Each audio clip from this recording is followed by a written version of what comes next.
Go ahead. So, hi there, everybody. I'm Alexander Shelley, Music Director of Canada's National Arts Centre Orchestra. Thank you for joining us here today. This week, we at the National Arts Centre Orchestra are celebrating Beethoven 250, 250th anniversary of his birth, with lots of wonderful things. Tomorrow night, there's a home delivery of recordings from the orchestra from over the decades performing Beethoven's music. On Thursday, I'll be speaking to the president of the Beethoven House, one of the world's most brilliant and most interesting violinists and musicians, Daniel Hope. And today I have the distinct pleasure of working alongside my colleague and friend, Joel Quarrington, our extraordinary solo bass in the NAC Orchestra and one of the great bassists and pedagogues in the world, on the theme of Beethoven's Ninth Symphony finale. So that's an excerpt which is famed for, of course, all bassists, and it's beloved of audiences, but it's a quixotic piece of music. In so many ways, there's a big debate around how to perform it, and there has been since its premiere, where it was considered to some unplayable and unintelligible. And that debate continues today, and it's a really valuable conversation because it is not only interesting in the context of the piece itself, to learn more about the piece and to think about what Beethoven was trying to do at this point in the symphony and how he went about doing it. But I think it's also a really good vehicle for talking about musical dogma and also sort of aesthetics in music and how you can link that in with knowledge in inverted commas. So using sources, it's a form of kind of historic and musicological work. And so I hope that in the next hour, we'll have a really interesting time listening to this excerpt performed. I'll give my sort of feedback and coaching from a conductor's point of view. We'll hear Joel Quarrington speak about it, but we'd like to open up the floor to any of you who are watching who are from the bass world or beyond, who have questions about this, because it touches also on so many fundamentals of interpretation. So welcome to you all, and it's my pleasure to introduce my aforementioned friend and colleague, Joel Quarrington, who will say a few words of introduction. Hi, Joel, are you there? Yes, I am. Hi. There he is, hi. How are you? Very well, thank you for organizing this. Well, yeah, a little bit about the history of this. players want to know. How fast does this thing go anyways?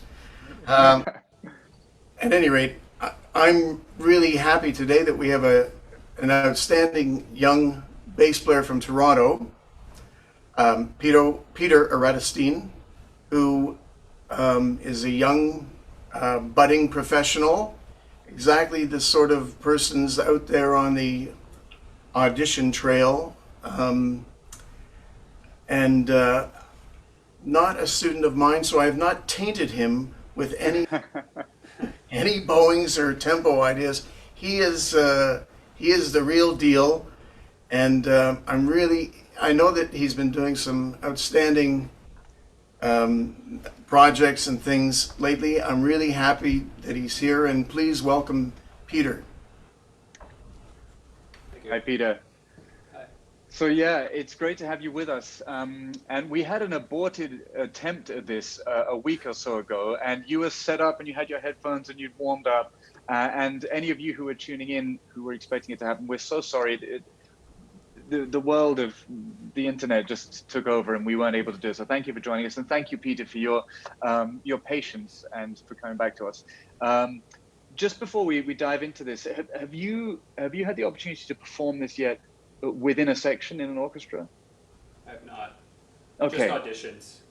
Just auditions. Okay, so that's really interesting. I think it's going to be part of sort of what we talk about today is, what to expect when you're in a section and when you do an audition as well. But it's without any judgment, just as a really just open question, have you spent much time looking at the rest of the piece then? If you haven't performed it and you know this section is an audition excerpt, have you spent much time contextualizing it? Yeah, I mean, I've listened majority to the fourth movement, but I've listened to the whole thing a few times, different recordings. Good idea. It's kind of hard because everyone takes it so different, tempo-wise, style. But sure. Yeah.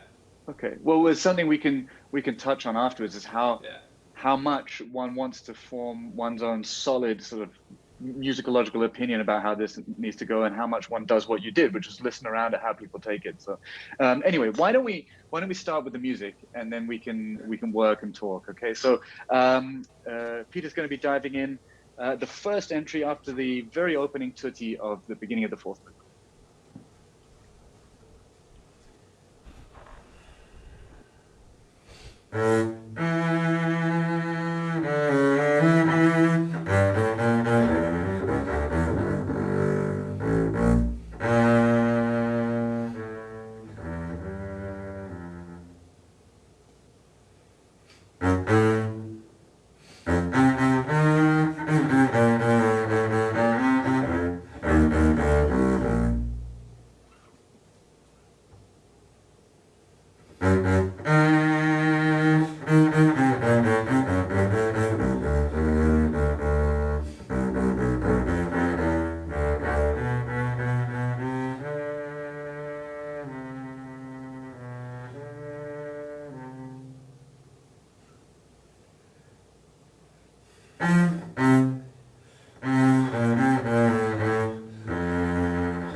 Bravo.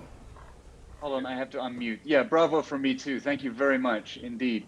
So I'm going to start off. I'd love to work with you for a while and talk a little bit and ask some questions. And Joel interject at any point he wants to, but then I'd give the floor to Joel to kind of, So I asked, like, before you started about contextualization. And I think the reason I did that is that generally I think it's useful when you're playing an excerpt to have a really good sense of the piece. But particularly with this work, an understanding of what's going on is very important. Could you just sort of outline what the basses are doing here? In a sort of, yeah. Yeah, they're interjecting between like ideas for a new theme of the fourth movement. Yeah. Is my understanding of it. So like these different themes are happening, and then the basses come in with these new themes, and then they'll play the themes from the past movements, and then we finally get to the Ode to Joy. And so if you were at the premiere of this piece, and we got here, what things do you think an audience member is wondering right now? So just think about what's set up on stage and all the music that's come before in history and what's happening at the beginning of this fourth movement. What do you think the sort of context is, the headspace for audience members? Well, I mean, I guess like they're expecting where the Ode to Joy would start, but then they're getting like this recitative, and it's just like, it's kind of broken, and it's over time, and it's not what so what we have is for the first time in a symphony, you've got four soloists standing there who haven't done anything for the best part of an hour, and you have a big choir standing there who also haven't done anything for the best part of an hour, and you're sort of scratching your head thinking, okay, we know that he's lost his hearing and he's kind of bedraggled, and he can't even afford to wear like the right colored coat on stage, because has he really lost the plot here, Beethoven? And then he starts the movement with a chord, which you remember Wagner famously called the terror chord, which is very clever because it's D minor with B flat major on top, just played at the same time. And typically for Beethoven, what that is the main harmonic movement of the whole symphony. It moves from D minor to B flat major and back. Okay, so what he does is he goes. So he's just finished this gorgeous slow movement, which is the sort of is the definition of peace and calm. And then he punches the audience in the face with this dissonance, this very clever dissonance, but he's punched you with it.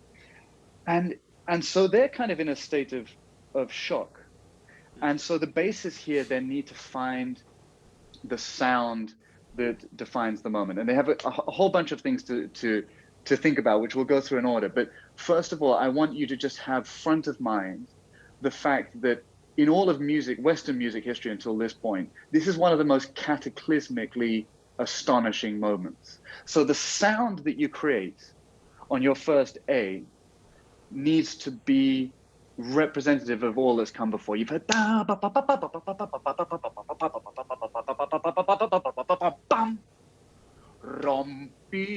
whatever you do tempo wise. Sorry, my hair is like, it's COVID hair, all right? So it's going to be dramatic.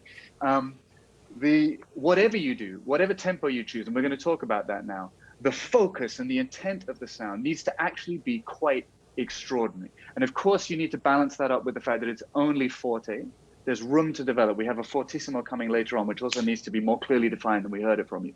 But I need you to please, when you attack that first A and E, be thinking of that context. And this leads me to a question which is sort of for both of you, which was that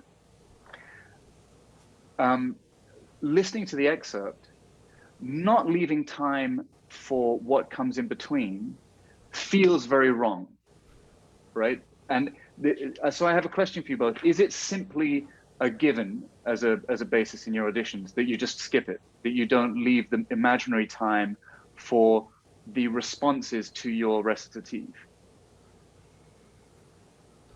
We always skip it. And yeah. in Okay. The music that I sent to Peter has X's on those rests. Yeah. Okay. Because part of the challenge, if you look at measure what it would be 30, the Allegra Non-Tropo, part of the challenge of what comes after that at tempo primo is moving out of this very calm pianissimo C sharp and then going ba ba bi, right, and creating the new character. And it is also inherent in this kind of this cut in the music that you need to be able to do that. Now it's not your fault, Peter. You're doing what you've been asked to do, but I would suggest that when you skip, you do something which is more difficult than just skipping, which is to say, I am going to, in that short time I've given myself, respond to the mood that the composer has given us. Because without responding to that mood, you're not actually going to play the next bit of the recit correctly. Okay, so let's, if you'll allow me, just I'll respond, to your very first phrase, to something that you did within the decisions you made. So you took what I would deem as a sort of safe choice for the tempo. Right? It's kind of in 3-ish, a little bit in 1-ish, but it's a safe-ish choice. I don't know if you know that Beethoven in his sketches wrote some words. Some of them are intelligible, some aren't, about these texts. And I don't know if you also know that he, in his manuscript, which I've got right here, oh my God, it's heavy. This is the manuscript. So I don't have the original, unfortunately. Otherwise, I'd be off on an island somewhere just relaxing. But here is the first double bass entry. And then here, you probably can't see it, he scratched out a bar. Now, this is really interesting. So as a bassist, you may spend less time doing this, but as a conductor, you spend a lot of your time figuring out the periods of phrases. So you have to ask yourself, is this a 4-bar phrase or an 8-bar phrase, or is it if it's a 7-bar phrase, is it 3 and 4, is it 2, 2 and 3, or whatever. And Beethoven often throws up conundrums, and this phrase is one of them, because it's basically 7 bars until if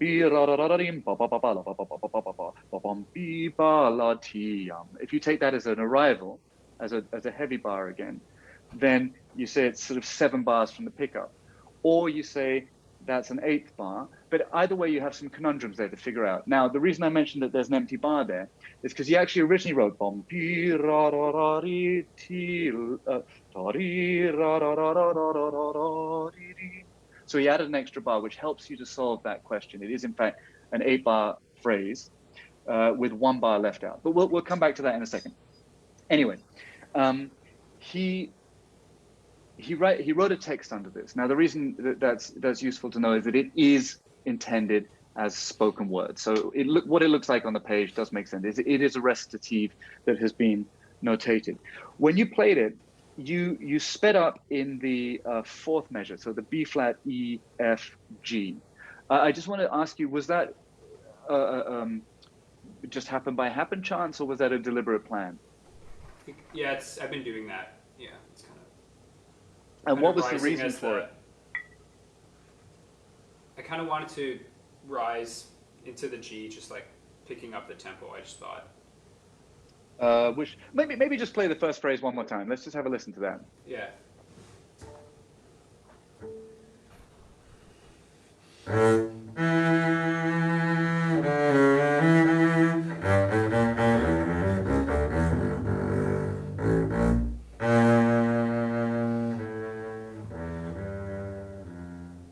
Great. So let's contextualize it. You see the tempo printed at the beginning, right? Presto. Then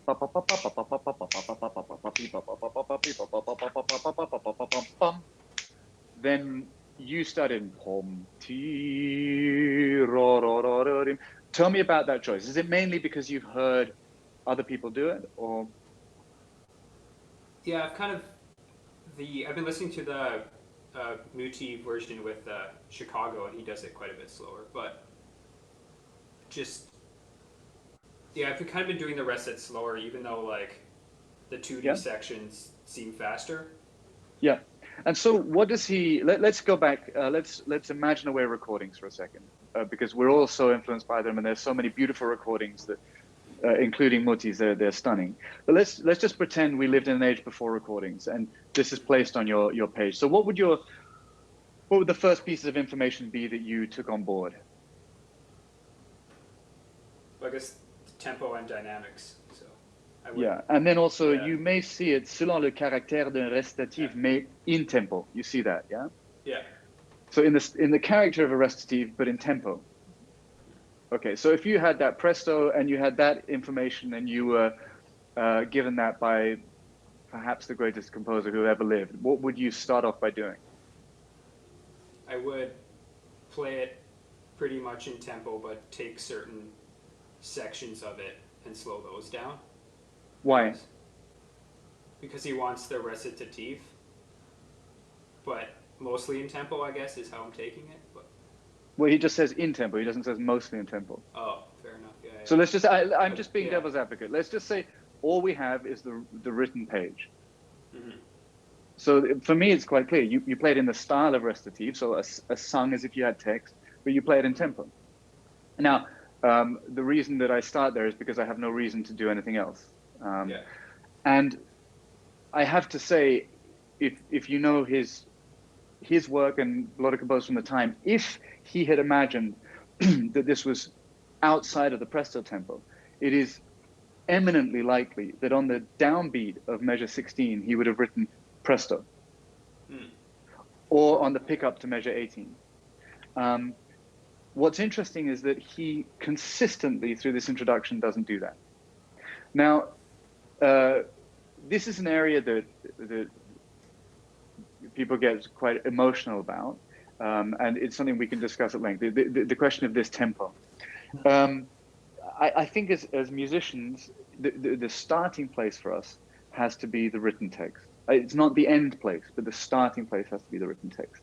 And if one's looking to, I understand that we're talking about different contexts, right? Because we will get in a moment to the fact that you're actually looking to do an audition and win an audition, which is a different process from what I'm talking about. So if you'll forgive me, I just want us to sort of have a holistic approach to this section.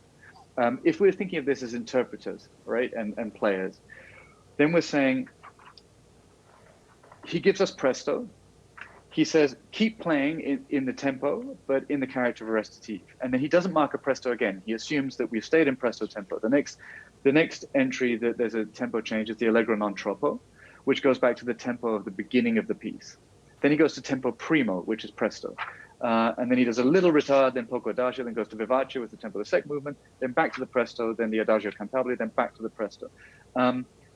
And again, this is one of the most explicit ones. So if you look at that measure 65, you go straight into, you don't have the da, ba, ba, ba, bum, you just go straight back into the bass line. And again, he doesn't write, in tempo meno mosso or tempo of a recitative. He just goes tempo primo presto. So I think there's a strong sort of argument from the text to use as your starting place as a bassist that tempo, the presto. I will point out to you that Sir George Smart, who was the guy who premiered it in England, he didn't know, he and his bass and cello section didn't know what the hell to make of this. And they did it slowly. They did it in 3. He went and visited Beethoven, and it was a disaster. He went and visited Beethoven, and his report was that Beethoven said, I in the premiere use 4 cellos and 2 basses, and we stay strictly in tempo. That's what Beethoven said to him, and that's what George Smart repeated. When Wagner performed this, he was one of the first people to sort of do really in-depth rehearsals. He had like 12 rehearsals with the cellos and the basses. He did it strictly in tempo. So the idea that this is some newfangled idea is incorrect. It came from Beethoven to George Smart, who then did it, and Wagner did it in some of the earliest and most celebrated performances. So it also has an ancient origin, this idea. But I think above and beyond that, so for our purposes, what's very interesting is that if you don't immediately put the brakes on and sort of start with your own tempo, you start to build a different relationship to the music that came before and after. So if we have do you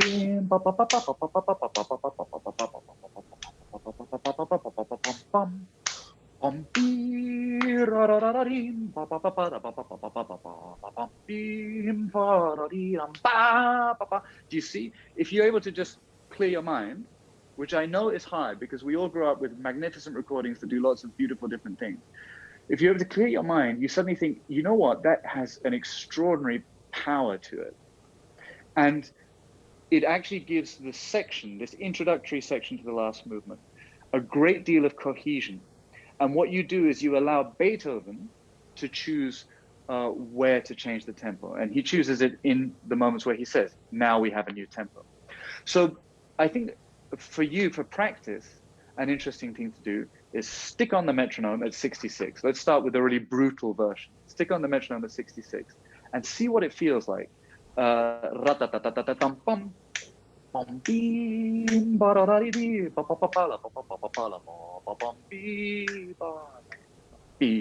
try and do all the details, because he doesn't write so many details of dynamic, because there's not so much going on in that, there's so much that can happen in that time. So you can try that out. It also, by the way, then helps you figure out how to play the next entry, the F sharp A. And a clue to the fact that maybe he is thinking about tempo is that here, starting at 18, he goes tam,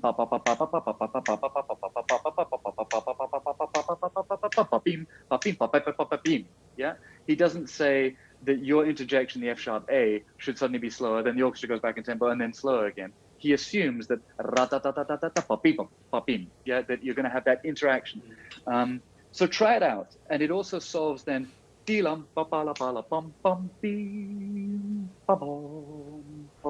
more macro music questions about the whole interpretation, but start there. So let's just for fun and to completely put you on the spot and stress you out, let's just do a version where you play the first phrase, please, in tempo, and then we can talk about things you could do to soften that off.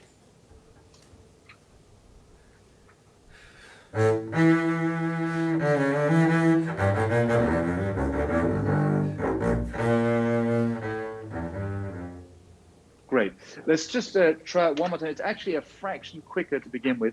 I would recommend that you think more lyrically on the 8. So Bom beam, da la la la deem, ba ba ba ba la ba ba ba ba ba ba.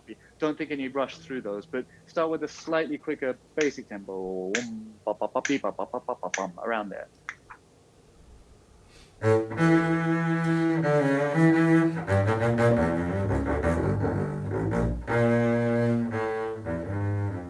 Great. So the obvious thing that it throws up for me as a listener who's not a bassist is there's a challenge on how to end the E natural on the downbeat of bar 3. Bom, bee, ba, da, da, da, dee, ba, ba, ba, bee. That you end it with a grace and a singing quality that isn't too abrupt. Bom, bee, la, da, da, da, dee, ba, ba, ba, ba, la, ba, ba. And then here, ba, ba, bee, la, ba, ba, bom, bee, that you manage to sustain the sound and the resonance on the low G, A, B flat. So the quality that you had in the bar before, that you keep that. Should we try it one more time? Are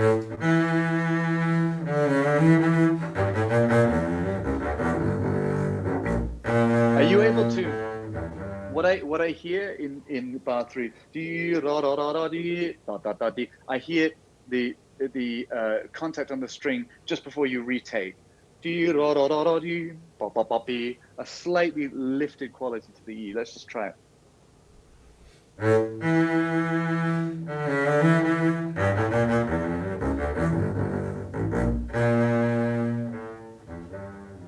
Great. So the accent here on the B flat, I don't know how you have it printed in your part, whether it looks like a diminuendo on the high, whether it looks like an accent or a diminuendo. What is it? I have it more as an accent. Yeah. Then the diminuendo should be printed just after the downbeat of the next measure. Yeah.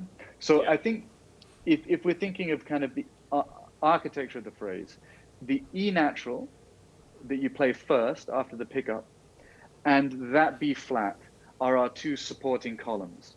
So I think they need to be in relationship to one another. Now the challenge is the E is higher, so it will be slightly brighter.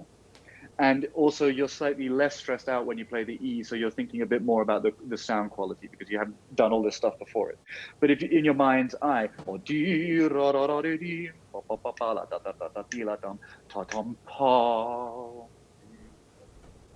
yeah, I sang it badly. It's not a nice register for me, but basically think about the relationship from the E to the B flat. And what you need to happen is that B flat to be attacked with more urgency than the first E natural, because it is accented. And it's also the sort of some arrival point of the things that you've said before.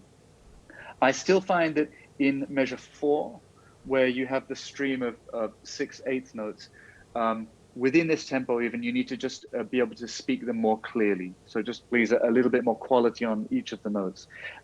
Let's try it one more time. I think you did a really good job in the third measure of doing what I was asking you to do, which is to slightly release the E natural. I think now do that, but within the more, let's say, stringent color that you start with, so that it's got that nuance, but it stays strong, okay?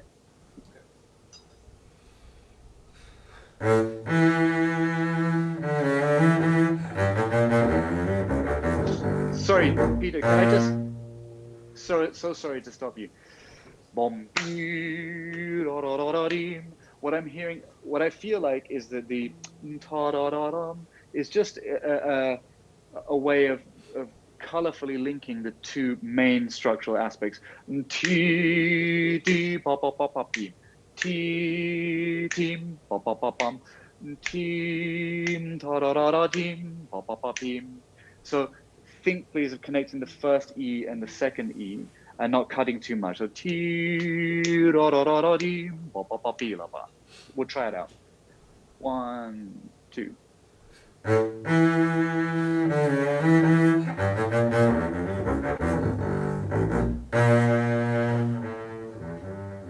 Great. Ti la da pa pom pi, ti la ti pa pom pi. I think you can keep that gruff nature to the sound on the A and B flat. I tend to mark in my parts a tenuto on the slurred over E natural in the second bar. Team ta da da da deem. Right, so rather than ti ta da da da deem, ti la da da da deem. Again, just to get a little bit more sustain on it.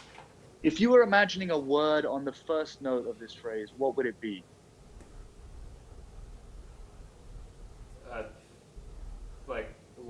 guess. The word long. Long, long, long. Would you say long, long? Like the piano. Short. I would say short, long, probably. Short, long. Yeah. Yeah? Okay. I think it's helpful for our purposes for it to be unequivocal. There are some bits of the text where we know what word he wrote here. It looks like it might be 9D. So the text that we know he wrote underneath it, but it's not 100% clear where it put is 9 dieses nicht. Es würde erinnern an unseren verzweifelvollen Zustand. I'm sorry, I got the notes wrong as I'm running out of breath. But it's a German text. No, this would remind us too much of our despair, right? So it seems like the word he wrote was 9, which interestingly is neither long nor short in German. It's exactly between the two. It'd be a dot line because you have to close the word, nine, but you have the long vowel in it. 9D, so d is the end of the A, 9D. So I think it's a little bit of a mixture of the two, and it's useful to maybe make a note of that for future reference, that it actually, that articulation is rooted in an awareness of what he put in his sketches. Es würde erin, and it's the same thing. Die la da da da nicht, es würde erinnern. It would remind in German of the three words there. And again, they're kind of long, short words. They have to be enunciated, but it's not pa pa pa pa, pa pa pa pa. It's a little bit more detaché marcato, right? If you were to go with the text he wrote. Good.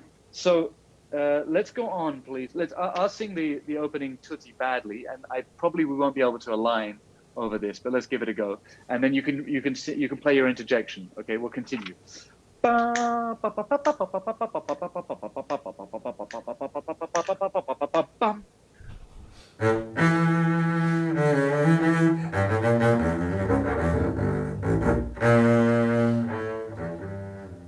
Dom dom.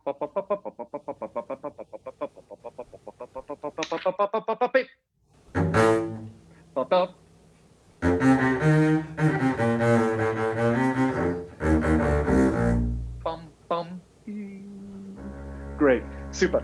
That was weird, but we made it through. Well, thank you, Peter, for doing that. So I think we can have a chat with Joel about this approach about tempo afterwards. I think what it will make you have to do is to move your conception of this section from being something that is quite vertical and heavy and sort of rotund into something that's actually really agile. And I think that there's beyond the sort of music historical reasoning for that, and the fact that the text sort of would initially point to that. I think there's an argument for it that he spent his whole life. You can't really separate the political and the kind of metaphysical with Beethoven's compositions. He was a very passionately political person, and it was with him from his childhood. And he loved the Ode to Joy from his childhood, and believed in the message in it.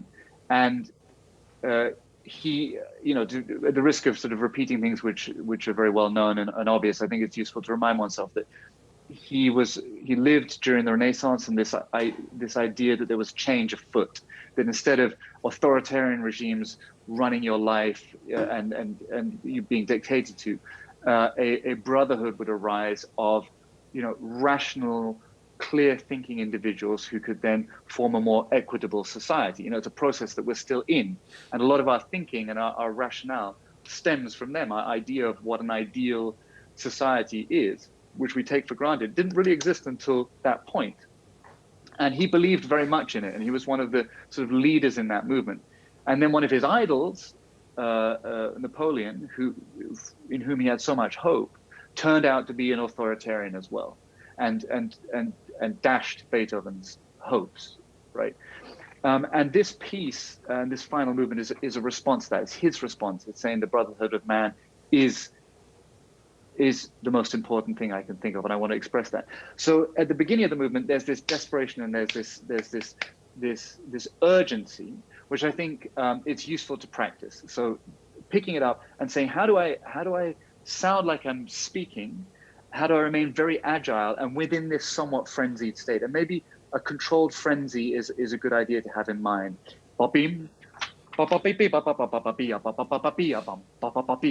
So that you're speaking quickly. It's like someone who's in an argument and wants to get their thoughts out quickly, and yet is enunciating very cleanly. So to describe more technically what I mean is your second entry, where you come in on the F sharp to the A and then the F to the C sharp to the E flat. I felt that your basic sound was still a little bit vertical and a little bit too immobile. So responding to team,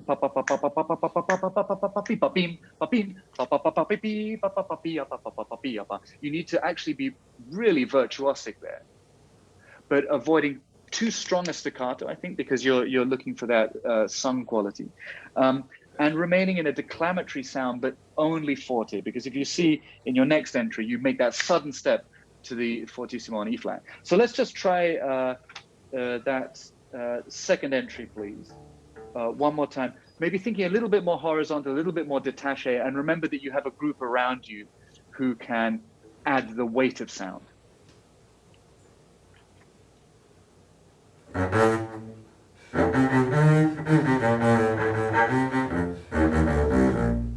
Good.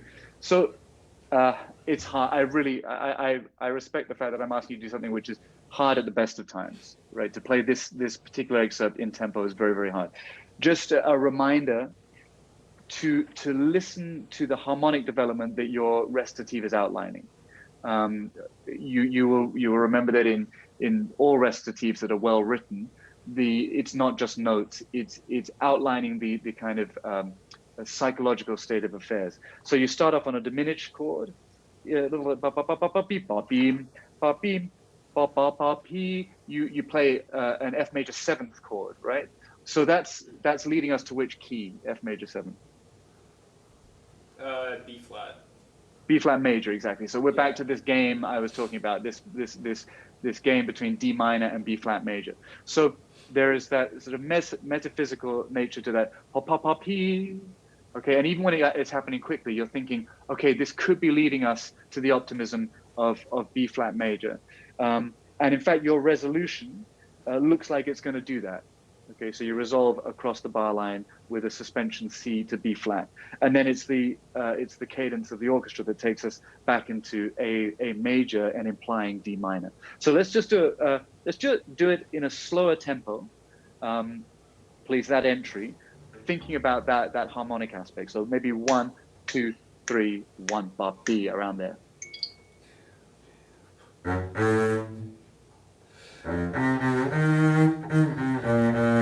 So yeah, that's great. That poppy. I think if you were thinking of it, you'd think relatively lyrical, the F to the C to the E flat, and then the E flat would be the highest point. So it would be a genuine pickup. 1, 2, poppy. Yeah. So try and find that shaping. Ti ra da ti la ta ta ti ta ti poppy. Yeah. Let's take that second bar. 1, 2.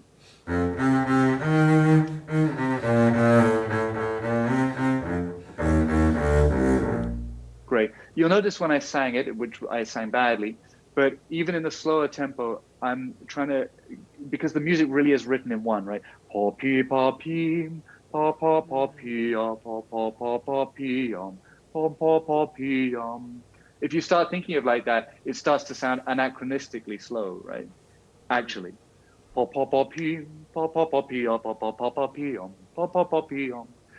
the harmonic movement, which is the thing that's really speaking to us because we don't have any text, is moving in one bar units. So let's take it slowly again, please, but really phrase it as if it's an exercise in one.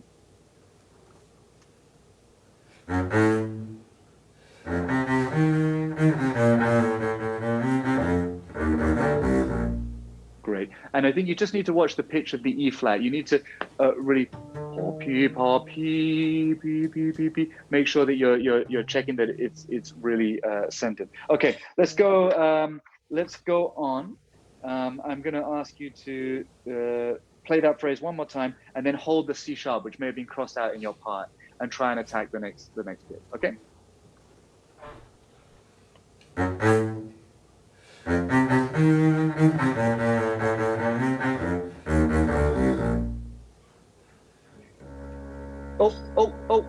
Oh, just 1 second. So I don't know what you thought the orchestra just did, but if they're playing in your tempo, team pa pa pa pi la bum bum, then you've got that much time to prepare the C sharp. Diyam pa pa pa pa la bum bum C sharp. Okay, so just try and imagine that as you go. One more time.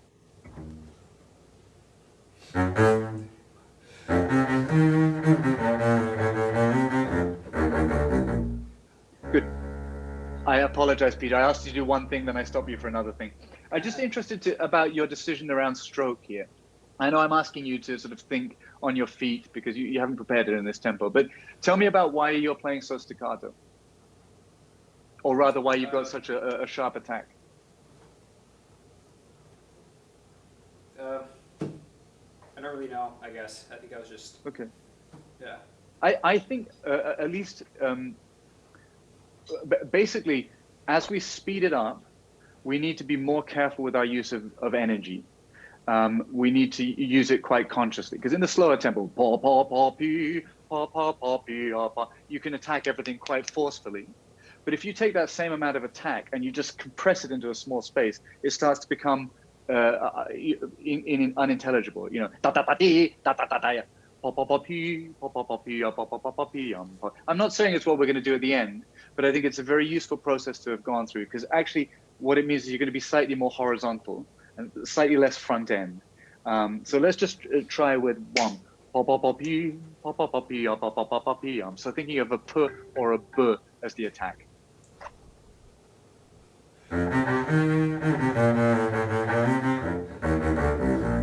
Bum, bum.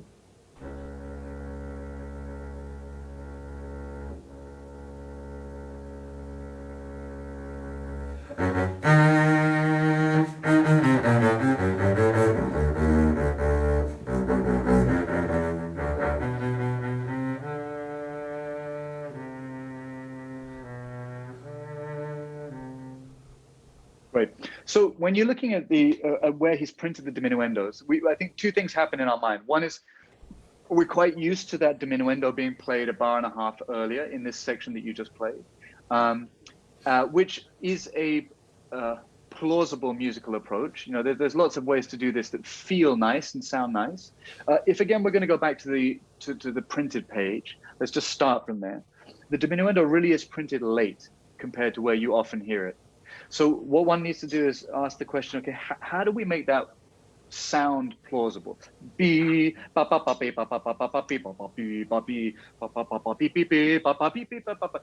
you need to keep that sense of impulse going a little bit longer. So really pile forward into that final downbeat D natural before you go onto the Bs and see how that works, or at least figure out in your mind, how am I going to not do the diminuendo where my ear tells me to do it from all the recordings I know, but do it for a rational reason. So just have another go at it and be persuasive without that dim.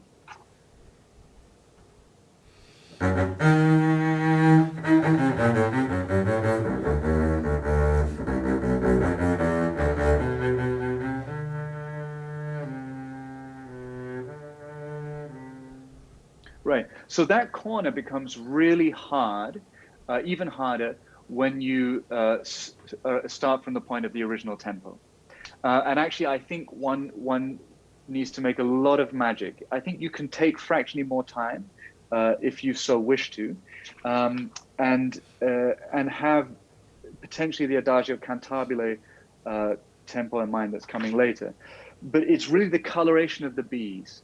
You need in those 4 B naturals and on the C natural to transport us to another world without relying on the tempo which you had slower in the original version. So B B, so D pa pa pa pa pa pa pa pa pa B B B B B. You need to so soften the edge of your attack and go into that dream world. Could we just try from the? It may be uncomfortable to do this, but the dotted quarter D natural. If that's not comfortable, just go from the beginning of the phrase again.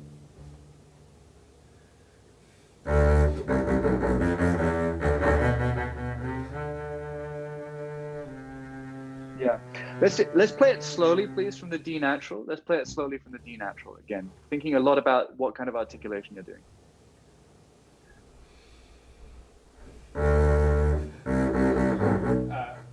It's okay.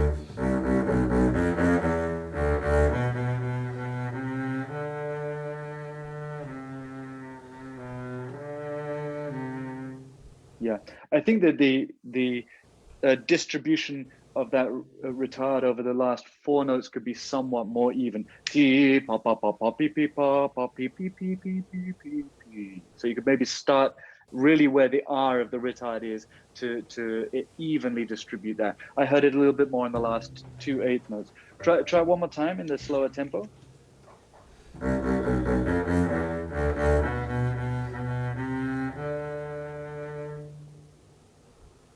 Great. I'm not sure that downbeat D natural, even though we talked about the one being a part of this, of the DNA of this music, I'm not sure that D natural needs to be quite as heavily emphasized as you do at the beginning of that retard bar. Let's take it from the beginning of that F sharp E flat. And again, the text that he wrote here was the same that he gave us in the first one. So it's, no, this would remind us of our despair.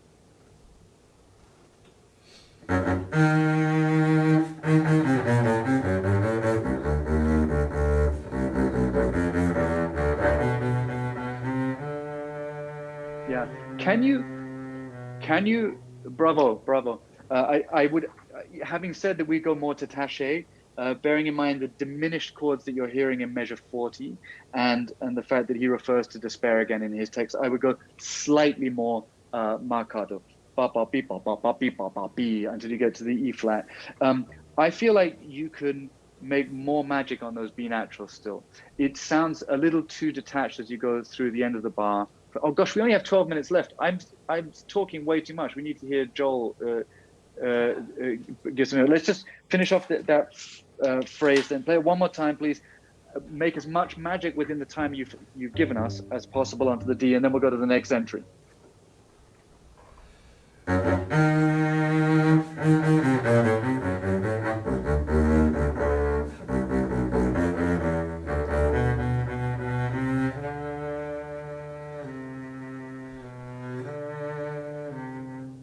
Yeah. So the tempo, I believe, I may be doing you a disservice. The tempo of the polka adagio was just dictated by how much bow you had. I felt like you set it up to be slightly slower, and the tempo you set up would have been great, but then you just needed to get through a bit. So if you could, I think also you can be softer when you get onto that. So that might allow you to do both at the same time. Final entry.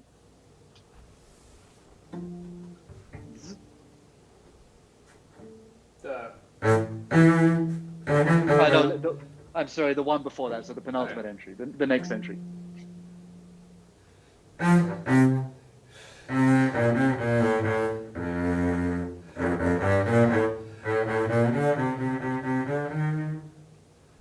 Yeah. Just to remind you, the original tempo would be bum bum bum ba ba be bum bum ba ba ba be bum ba ba ba be ba ba ba ba ba. Yeah. Can we just try it? Rum bum.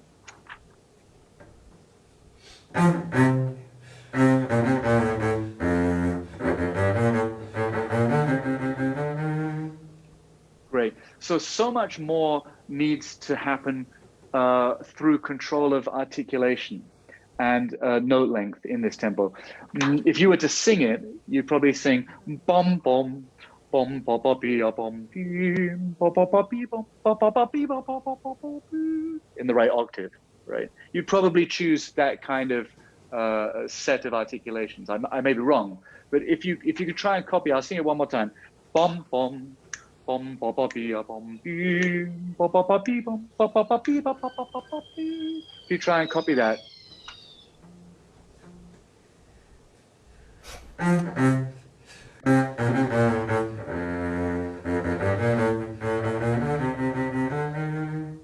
Yeah, pa pom, da da, pa pom, pa pa pa pi pom, pi pom, pa pa pa pi pa pa pa pa pa pi.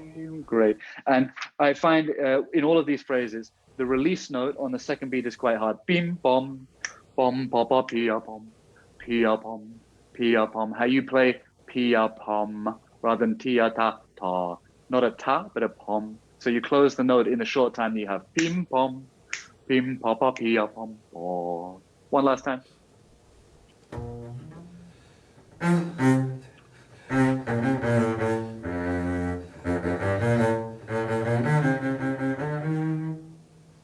Thank you. And then carrying on.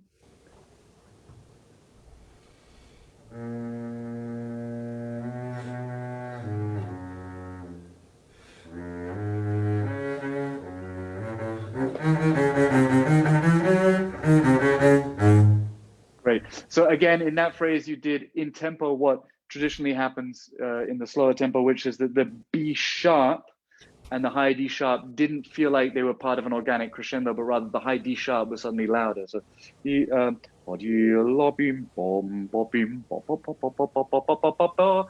would be what's written, but we quite often hear beam ba beep beam ba ba ba ba ba. So just try it with what was printed.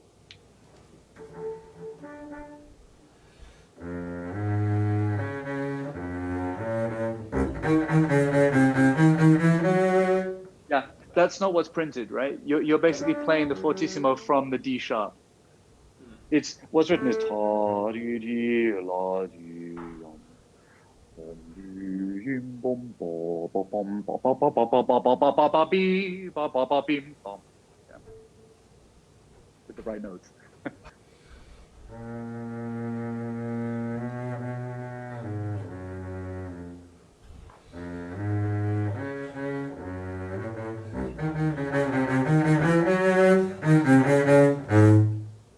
Great. So again, that's really tricky because it's not that it needs to remain, or that we would want it to remain bland in the piano. You know, it's not a piano that's the avoidance of crescendo.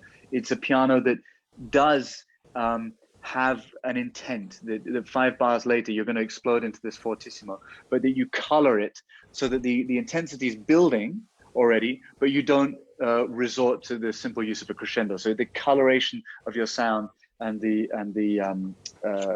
vibrato. Let's do the last entry, please, which is where, by the way, so he's the texts that came before. When he plays the excerpt of the Vivace, he wrote, "Nor this, it's only sport. Something more beautiful and better is what is needed," right? And then he plays the Adagio, and then the text that he says here is, "Nor this is too tender. We must seek something more animated," which is hence the crescendo through to the high F sharp fortissimo. And then we quote the coming Ode to Joy, and the text for what you're about to play is, "This is it," or "Ja, da, dieses ist es, es ist nun gefunden." That's what he puts. So, oh yes, this is it, it's found, it has been found, and I myself will intone it, ... and we don't know what he said after that. So here we go, this is it, you found it.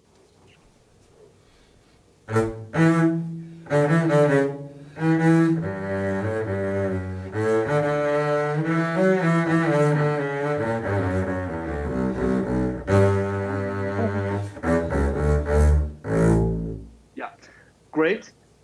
Two things. Firstly, talati. I mean, of course, you're just playing without being conducted. There's an entry on the second beat there for the whole orchestra except the first, second violas. So tila tala tila tala tila tila tila pam. They're going to play there. Yeah. So either way, where that second beat is going to be needs to be unequivocal. Ti da da da da da ti la ti. Whatever you do, you need to play it in a way that somebody who's playing the woodwind will say, "Ah, I know where to play it," or the conductor does it. But I think it's really interesting also to keep it in tempo. Just talk to me quickly about the relationship between the Allegro assai and what your entry. Talk to me about the speeds.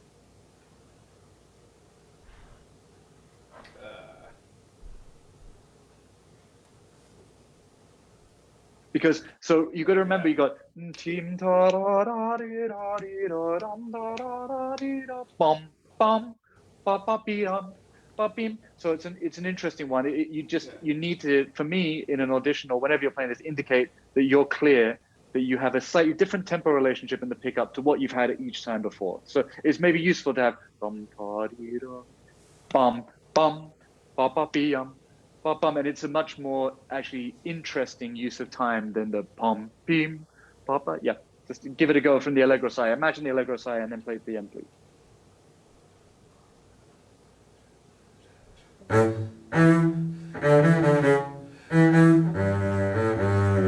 Yeah, super. Thank you, Peter. Could we just try where you more clearly intimate the triplet nature of the phrase?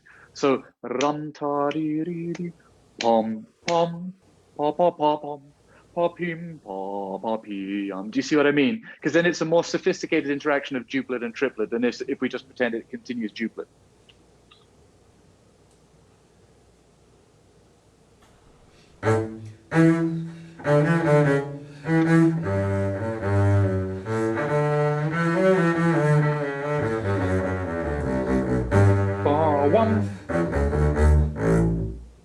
Bum, bum.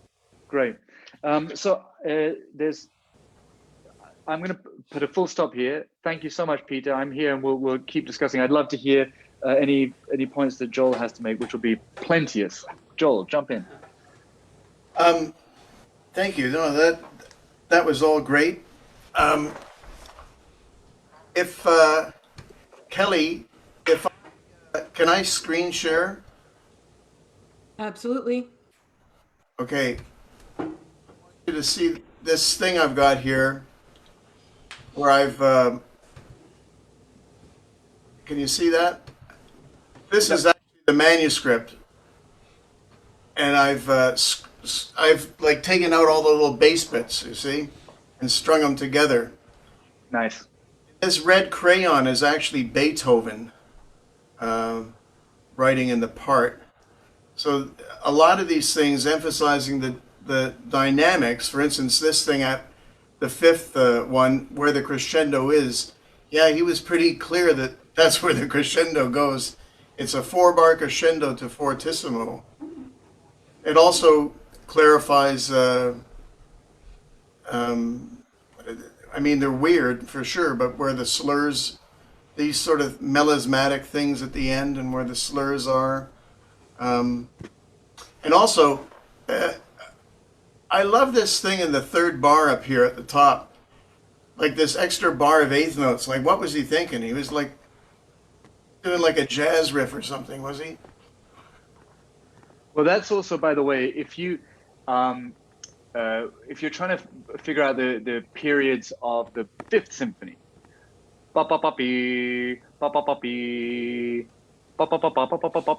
right?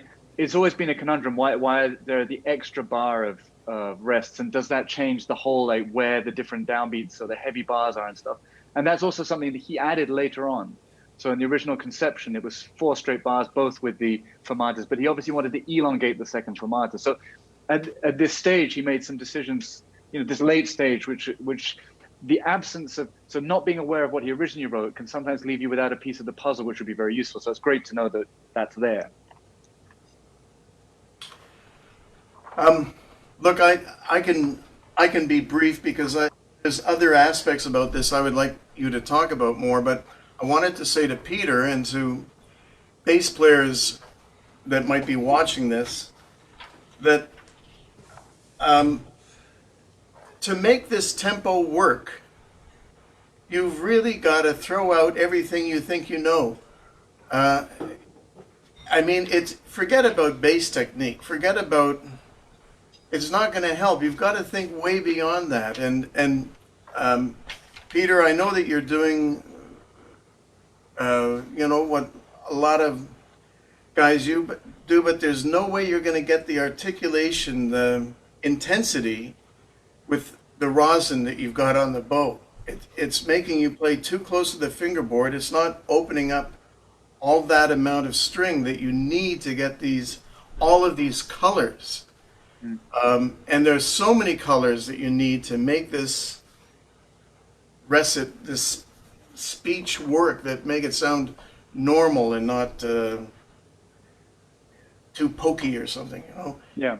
And as well with this hand, we want to get the intensity in the sound. I mean, he's saying something big, and it has to.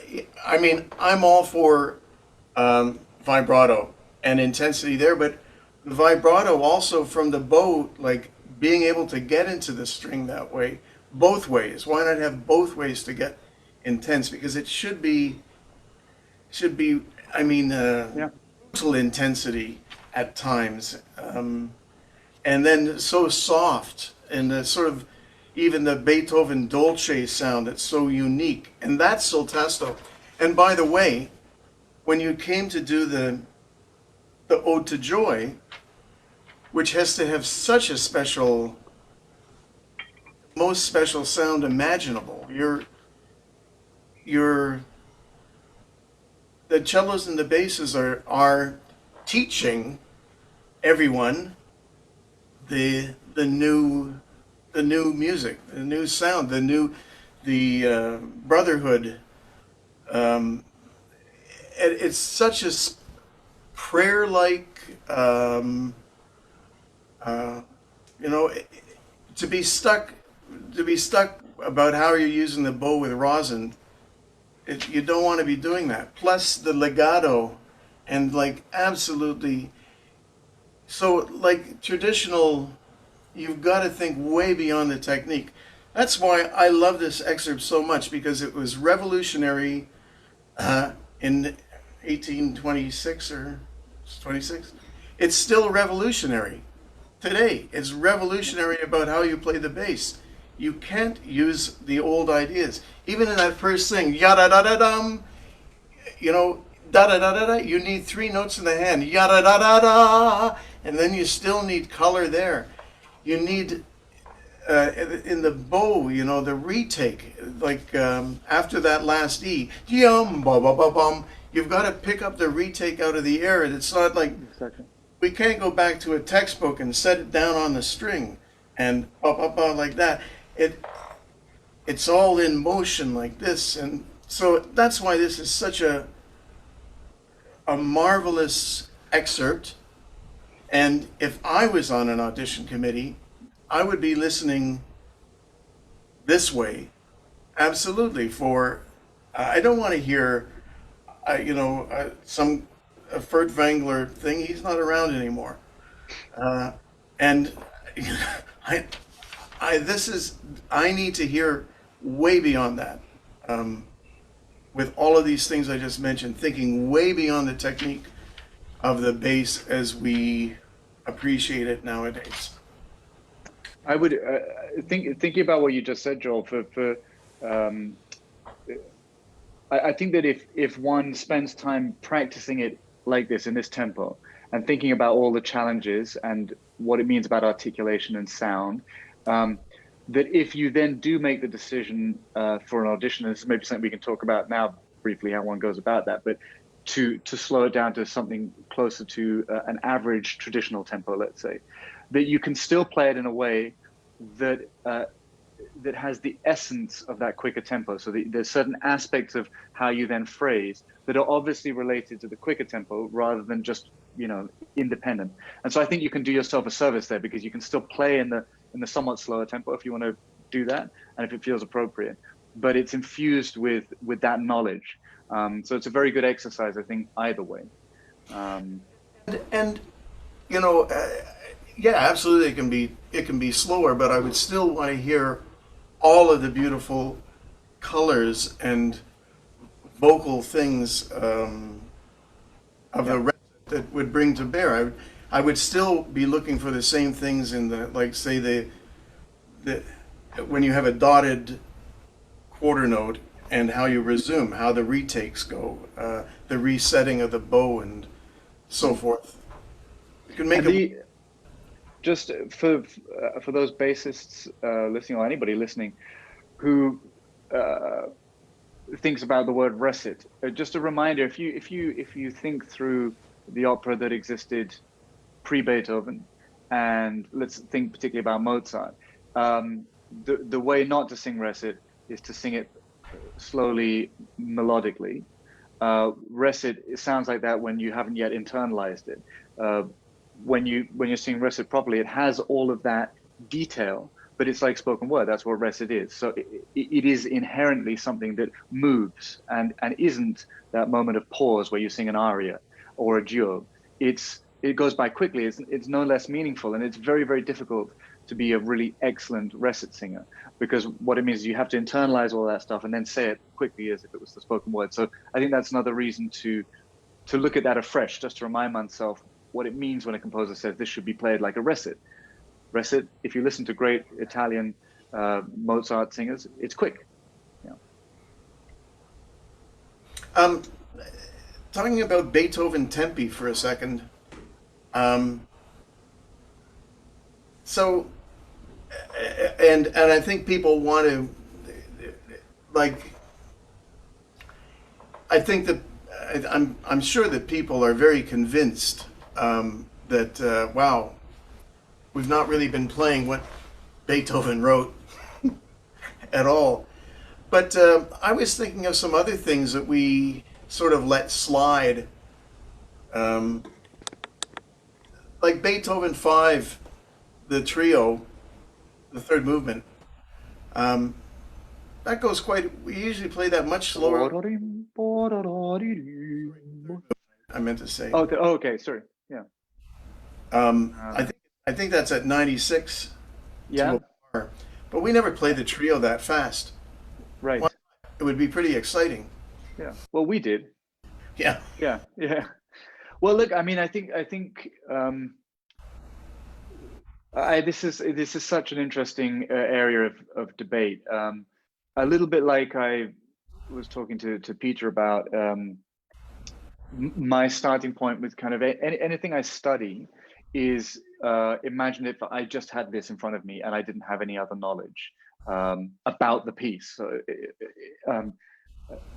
how do I try and decipher what a composer's written? And the thing is that someone like Beethoven, particularly someone like Brahms, when you look at the page, it looks very classical in that there's a sort of absence of great detail. But actually, the more you really look at it, the more you realize that the detail that is in there is essential and gives you a lot of very important clues. Now, the question of tempo is an emotive one for people, and it's I think it's quite clear cut. It's one of those things where if you don't want it to be clear cut, there's a lot of reasons to make it not clear cut. But for me, it's always a bit of a reach. It's like his metronome was broken, or he didn't understand how a metronome worked, or he was looking at it from the wrong angle, or it's like, okay, well, maybe. But I don't have any real reason to believe that, other than I want it to be true. He was a pretty smart guy, and there's also the comment that, well, composers always imagine things faster in their heads than on stage. And it's like, yeah, but he had quite a lot of experience. He was a performer as well, and again, it may be, but the alternative is if you see in all of his music that it's consistently a little bit quicker than the tempos that you've inherited. The other option is that something happened to tempos in Beethoven. Now, I grew up with the Karajan recordings and the Furtwängler recordings, and I grew up with Mutti, and I grew up with the gambit, and I appreciate each and every one of them, because in the hands of great orchestras or great quartets or great conductors, this music can be interpreted in so many ways. It always says something because it's great music. But for our purposes, when we're talking about whether these tempi are doable or not, they are, but it means that we have to amend our manner of performance a little bit. So a little bit like I was saying to Peter, if you just try and take all the energy that you create when you're playing it slow and squash it into fast, it's going to sound awful. Well, it might not, but it probably will sound awful. And in something that's in 3, for example, if you play it slowly, you will play it in 3. T, pa, pa, pa, pi, pa, pa, pa, pa, pa, pi, pa, pa, pa, pa, pi. So there's more impulses in the bar. If you feel it in 1, because it's a quicker tempo, or he's marked it in 1, P, pa, pa, pa, pia, pa, pa, pa, pa, pia, pam. There's less moments of articulation. So when I said that you could slow it down and reflect that, you could do pom pim pa pa pa pa pim pa pa pa pia pa pa. It sounds a bit like an etude, but that would be what I mean, that you could still reflect that you know that the music has been asked to be played in one, and blah blah blah.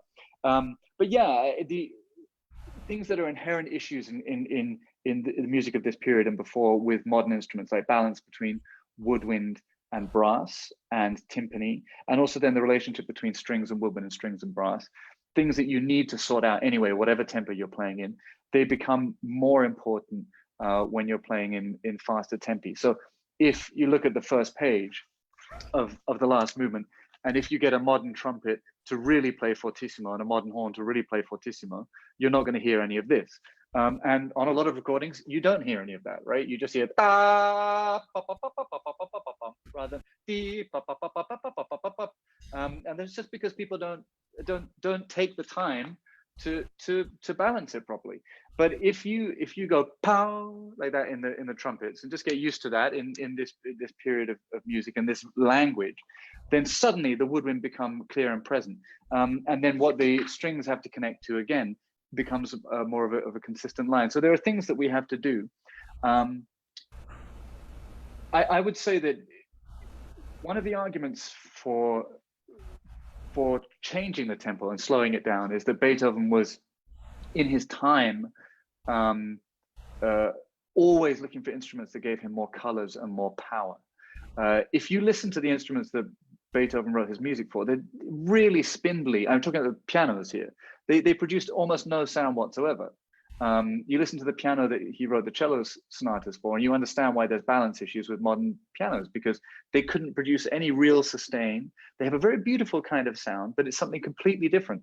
And I would challenge anybody who says that Beethoven has to have a certain kind of sound to go back to the instruments that he actually lived with. And it doesn't mean that he didn't aspire to a different sound, but it meant that in everything that he did, that was his conception of how a note would die, the decay of a note, and how it would attack. And it's at least very informative to take that into our modern instruments, because then you know what you need to do in order to create the balance that he might have wanted.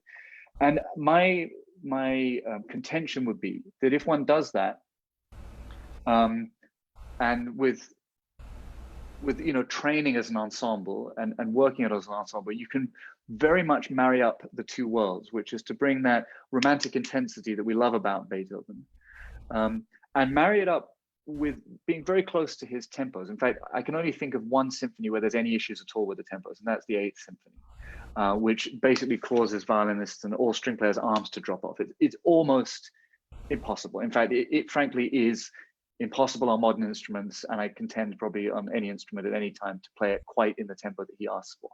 But that's the only one I can think of. There's no technical reason why any of the other symphonies can't be played at the tempos he asked for. And if you do it, and it's not like we're discussing anything particularly contentious right now, because it's been done for 40 years.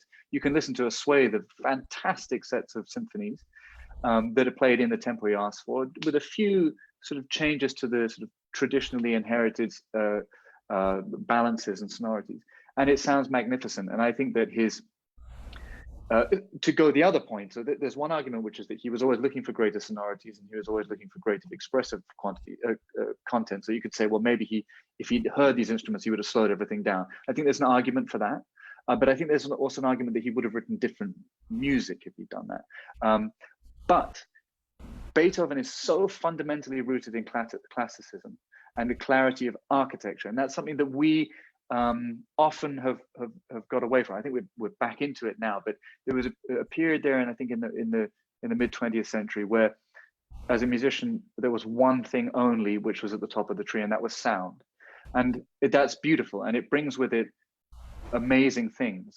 And it doesn't mean that the people who focused only on sound lost architecture or lost anything else, because great musicians generally just have a great sense of architecture, But especially bearing in mind his way of working and his rooting in classicism, and the fact that he would take where things have been. He was very exact when he was a younger man, when he wrote his first quartets and trios and piano concertos and symphonies. He literally looked at what he thought was the best, most recent version. And you can see that he almost molded exactly his first iteration in that on what had just been.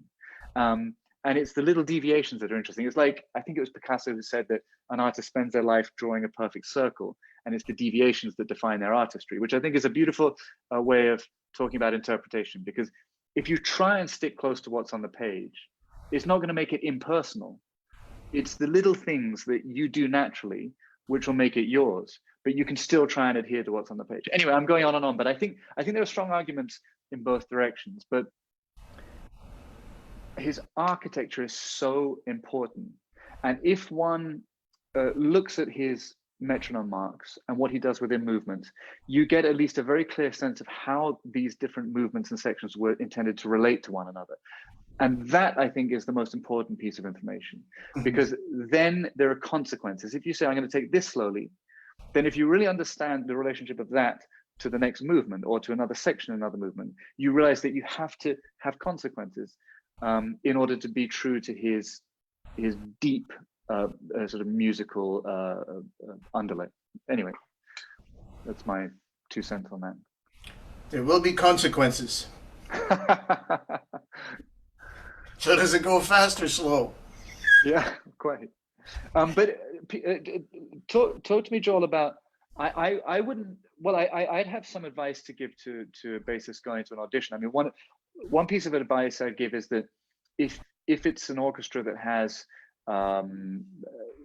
enough out there in the world that you can reasonably research how they perform different styles of music, I think it's a very good idea to do that. So if you're going to the New York Philharmonic or to Boston to do an audition, maybe have a listen into their recent recordings of Beethoven, or maybe there's some live performances out there or radio, whatever, just get an idea of maybe what page their music director is, or whether they have a particular tradition that they carry through to this day. And I would then recommend that you go to that orchestra with that tradition in mind, because we could think of a whole bunch of orchestra. If you're going to, the Orchestra of the Age of Enlightenment or the Chamber Orchestra of Europe to do an audition, you would actually probably play very differently to if you're going to another orchestra. So if you can research it, then do so. And again, I'd love to hear your thoughts, Joel, but with this particular excerpt in mind, if you don't know, I would bring in the stuff we've talked about today, which was get used to playing it in tempo and think about the consequences of that on the articulation, and try and bring that into what you might think of as a more average traditional tempo, and try and have the best of both worlds. But Joel, what's your take on this? Well, I think you're absolutely right. If you can research the place you're planning to play, but I also think it's really important that you be convincing at an audition, and you can't be something. It's hard to be something that you're not. If you're not like, if I couldn't, if I had to fit myself into the box that they talk about for an audition for something like this, no, I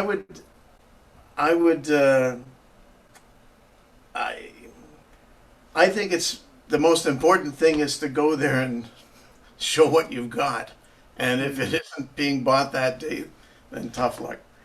But you've got to be convincing, and you've got to feel that, yes, this is what I'm doing is the right thing. I don't like the caginess of thinking, oh, that's what they want to hear. And it surprises, like, I'm thinking about, I have some friends in the Minnesota Orchestra, and they put out a nice recording with Osmovenska of a Beethoven 9, very, using the new Barenreiter score, and it's nice and jaunty. It's up there, and it's a nice recording. And I know that when he inflicted that on the orchestra, they hated it, and the old timers were going nuts. And like, as you say, what was the word you used to describe it? As emotive. Emotive, yeah. Good word. They were going crazy. But in the course of the recording, he brought everyone on board. Everyone became convinced. So if you're, And I think that that sort of thing is happening around the world in different orchestras. So just, you know, you take the most conservative old, like New York Philharmonic, I don't know, who knows what's going on. Yeah. You know, so I think it's, of course, what you say is 100% correct, but you know, you also have to show what you've got and Yeah. be And convinced. I mean, in the auditions I've sat in over the years in Germany and then in Canada, and the conversations I've had in different places, I think it's really hard to judge it. You have people who go into an audition, they play Mozart with very little vibrato and a certain kind of not sort of, let's say, this kind of bowing rather than that kind of bowing, and they'll in certain orchestras, there'll be half of the players who say, well, you can't play Mozart like that, and the other half say, well, that's the way to play Mozart. And there's very little interaction in auditions. It's very rare for an audition committee to say that was beautiful, or could you stop? Could you play it in a maybe more period fashion, or could you do this excerpt quicker? You know, and there may not be time for that, but actually I would be an advocate for that, because people can't represent all ways of playing a thing in one performance. And part of being in an orchestra, yes, is going in and showing your mind and who you are in an audition. But of course, you have to be versatile. You know, you have to be open, because if you're in the London Symphony Orchestra, you've got John Eliot Gardiner one day and you've got Gergiev the next. You know, it's not the same Beethoven. And we both know people who will take that week off because they're not going to get on board with it. But you don't always have that luxury. Sometimes, you know, you have to be versatile. And as you say, I'm very much a believer in letting people persuade you. And even though I would always sort of root the things I do in rationale, if you will. I will look to justify it. Music is also just about the heart and taste and feeling. And there are conductors and there are performers out there where you say, like, none of this I would ever do, but it's blown me away. It's so amazing, you know? And that's the beauty of what we do, I guess. It's like great rhetoric. Sometimes people can persuade you of things that you really ought not to believe in, but they're just very believable. Maybe you can back me up on this, because I often hear people say this hypothetical idea of what they are looking for. Because on committees that you and I have been on, we never get together and discuss what we're looking for, do we? No, where there's no consensus. And No, we have very, very big committees, like of 12 or 13 people, and everyone is bringing something different to that. And a lot of people have historically informed practice yep. right at the forefront. Other people couldn't care less. It's everything. So and yeah, it's very very hard. I mean, I think one thing to advise is that cleanliness is important of playing, of technique. But you know, you're among one of many of the colleagues who they're not interested in hearing that's just something that's clean. You want to hear character and you want to hear personality. But I often point out to people who don't know anything about the orchestra, when I'm just talking about how amazing orchestras are, that if every one person in an orchestra made one mistake in our 90-minute performances, okay, then you have 70 or 80 mistakes, which is something that we can't afford. And that's one mistake per person, which is why cleanliness is kind of important. And if you start to make one mistake a minute, that means we're having 70 mistakes a minute, or 70 mistakes an hour, let's say, across the orchestra. So cleanliness is important, and you don't give a committee any room to sort of just throw you out of, you know, say, well, that was out of tune or that was poorly articulated. So it's a good starting point.